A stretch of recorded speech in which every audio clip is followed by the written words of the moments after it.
అమరఫలం చందమామ కథ. పూర్వం ఒక ముని సర్వసంగ పరిత్యాగై అరణ్యంలో తపస్సు చేసుకుంటూ ఉండగా ఒకనాడు ఒక దేవత ప్రత్యక్షమై మునికి ఒక ఫలాన్నిచ్చి, నీ తపస్సుకు మెచ్చాను, ఈ అమరఫలాన్ని చేతిలో ఉంచుకుని నువ్వు ఏది కోరుకున్నా సిద్ధిస్తుంది అని చెప్పి అంతర్ధానమైంది. మునికి కోరికేదీ లేదు. అయితే దేవత తనకు ఒక పరీక్ష కింద ఈ ఫలాన్ని ఇచ్చి ఉంటుందని ఆయన భావించాడు. దాన్ని ప్రజలకు ఉపకరించే విధంగా ఒక ఏర్పాటు నిశ్చయించి ఆయన ఆ ఫలాన్ని తీసుకుని రాజు వద్దకు వెళ్ళాడు. రాజు మునికి తగిన మర్యాదలు చేసి ఆయన వచ్చిన పని అడిగాడు. రాజా, ఇదొక అమరఫలం.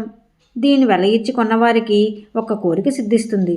ఆ తర్వాత దాన్ని ఇతరులకు తక్కువ వెలకు విక్రయించాలి. కోరిక తీరిన అనంతరం ఈ ఫలాన్ని ఎవరూ ఒక వారం రోజుల కన్నా ఎక్కువ కాలం దగ్గర ఉంచుకోరాదు. ఉంచుకోవడం చాలా అపాయం. దీన్ని ముందుగా నీకు ఇస్తున్నాను. దీనికి ఎంత వెల ఇస్తావో చెప్పు అని ముని అన్నాడు. రాజుకు అగత్యంగా తీరవలసిన కోరిక ఒకటి ఉన్నది. ఆయనకు పొరుగు రాజుకు చాలా కాలంగా యుద్ధం సాగుతూ ఉంది. నిష్కర్షగా ఎవరికీ విజయం చేకూరటం లేదు. బోలెడంత నష్టం మాత్రం అవుతుంది. అందుచేత రాజు ఈ అమరఫలం ద్వారా పొరుగురాజుపై విజయం సాధించాలనుకుని ఆ పండును 1,00,000 వరహాలకు కొన నిశ్చయించాడు. ముని ఆ పండును రాజుకిస్తూ, నీ కోరిక తీరిన వారం రోజుల లోపల కొన్న ధర కంటే తక్కువ ధరకు దీన్ని ఎవరికైనా అమ్మాలి. నీ నుంచి కొనేవాడికి కూడా ఈ మాట చెప్పాలి అని 1,00,000 వరహాలు రాజు నుంచి పుచ్చుకుని వాటిని పేద సాధులకు దానం చేసేసి తన దారిని తాను అరణ్యానికి తిరిగి వెళ్ళి తపస్సు చేసుకోసాగాడు. అమరఫలం వల్ల రాజుకు త్వరలోనే కోరిక సిద్ధించింది. మళ్ళీ యుద్ధం వచ్చినప్పుడు పొరుగురాజు చిత్తుగా ఓడిపోయాడు. ఆ రాజ్యం కూడా ఈ రాజుదే అయ్యింది.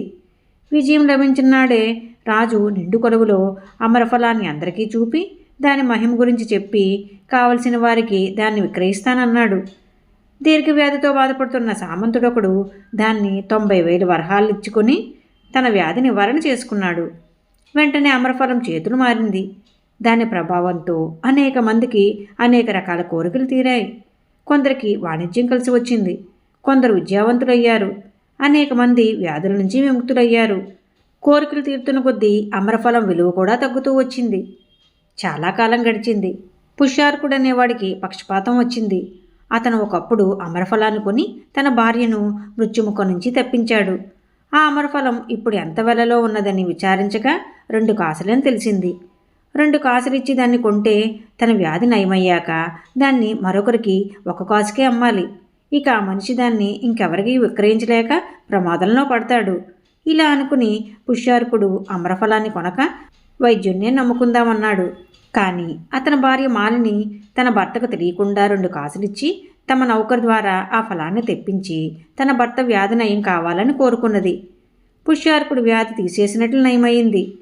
తాను తీసుకున్న మందులే పనిచేశాయి అనుకున్నాడు అతను.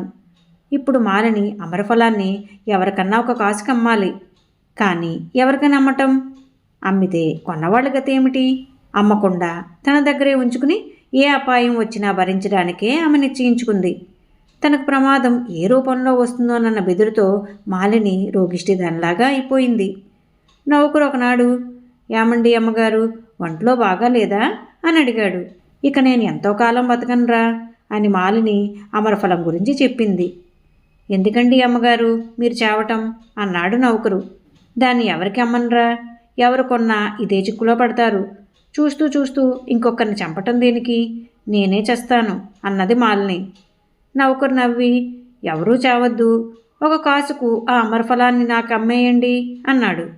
ఇంకా నయం, నీ కోరిక తీరినాక దాన్ని ఇతరులకు ఎలా అమ్ముతావు అన్నది మాలిని.